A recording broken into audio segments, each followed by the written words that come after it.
In today's video, we want to show you how to knit a hat for 4 or 5-year-old kid, for a little boy or a little girl. I use the standard worsted weight yarn and about 4.5 millimeter size needle. I use about 16 inches circular needles and use the magic loop method. First, I cast on 88 stitches with a long tail cast on. The major design for this hat is a square pattern that looks like a checkerboard.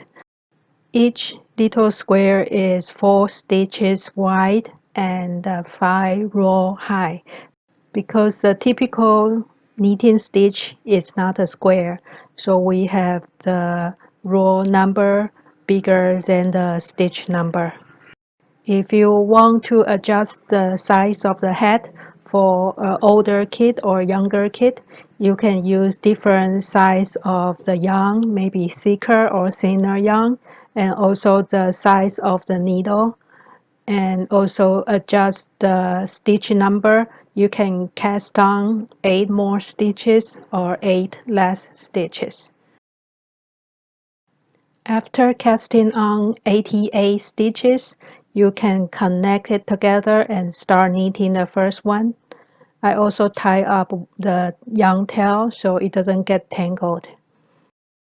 For me, I like to knit the first few rows back and forth instead of connecting them together in the first row, because it's very easy to get your stitch twisted.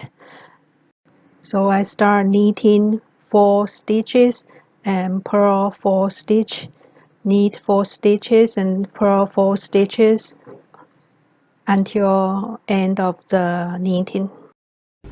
And I follow the pattern for the first 5 rows, so you can see it creates a little square.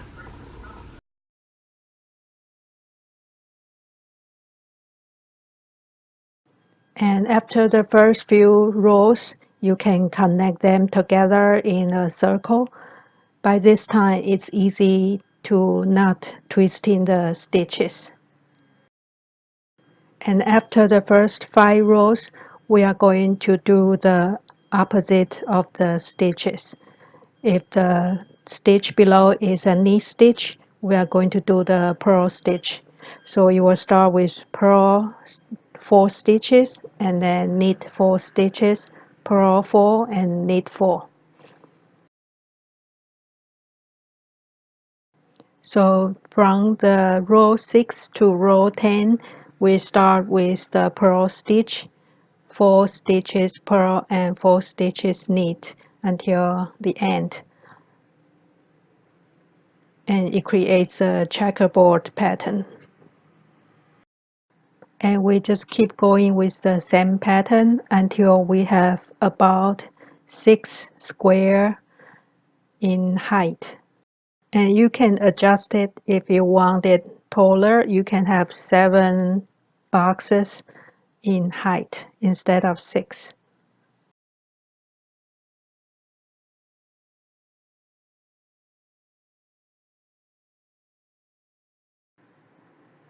Now this is what it looks like after I have about 3 squares staggered on top of each other. You can see the beginning. I have a little opening that's not connected. I can go back after I finish the whole project to connect the first few rows. After knitting the 6 rows of squares, I knit 5 rows of plain knitting stitches, and then we can start prepare to decrease. Because we are going to divide the crown shaping into 8 sections, so I will need 8 stitch marker. If you don't have stitch marker, you can just cut a yarn of contrasting color and tie a knot. It works the same way. We will need 8 of them. So in the next round, we will place the marker. First, we place a marker to indicate in the beginning of the round, and we knit 11 stitches, and place another marker, and we do the same for every 11 stitches. So totally we place 8 markers. We can make the first marker a little bit different, maybe different color, or you tie more knots to it so you can identify where is the beginning of the round. That's what it looks like after placing all the 8 markers. And in the next round, we are going to start decreasing. First, we slide the stitch marker to the right needle, and then we knit 2 together for the first 2 stitches. Then 1 stitch is decreased. And we do the same every time we meet the stitch marker, we move it to the right needle, and the next 2 stitches we knit it together. So after this round, there will be 8 stitches decreased. And after this decreasing round, we will follow this with 2 regular plain knitting rounds. And we will repeat these 3 rounds one more time. So there will be 16 stitches decreased. And the next row will be the decreasing row again. We do the knit 2 together after each marker. That's another 8 stitches decreased. But this time we are going to follow with 1 round of plain knitting stitch instead of 2 rows. And we repeat it about 3 times. So that means 3 decreasing rows and 3 plain rows. And then we'll end up with 5 stitches in between each stitch markers.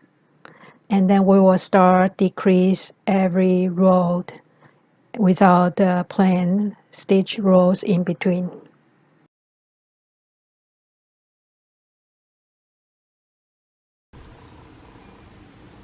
That's what it looks like after a few decreases. You can see the decreasing shaping made by knit 2 together. And this is when there are only 4 stitches in between stitch markers. And again, we knit 2 together the first 2 stitches and knit the rest. And pass the marker, knit 2 together and knit the rest, repeating until the end.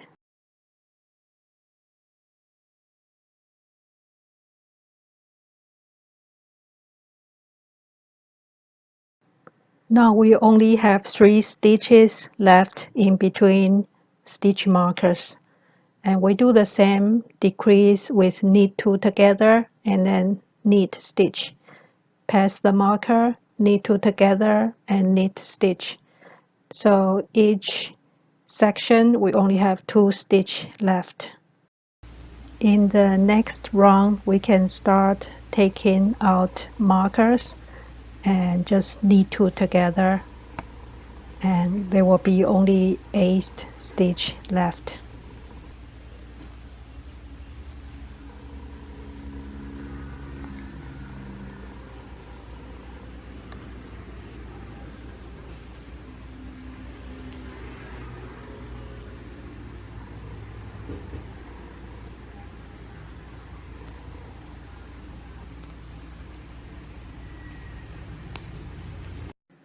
You can see the 8 stitches left on the needle, and we can cut the yarn leaving a tail and thread it through the 8 stitches and pull it tight.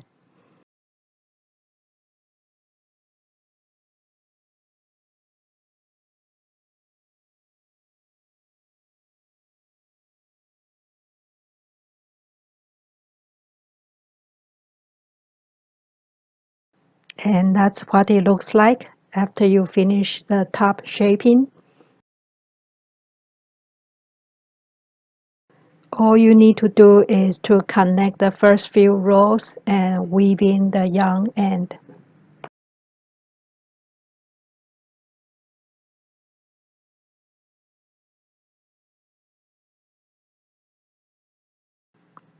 And then you are done, ready to try on your 4 years old or 5 years old kid.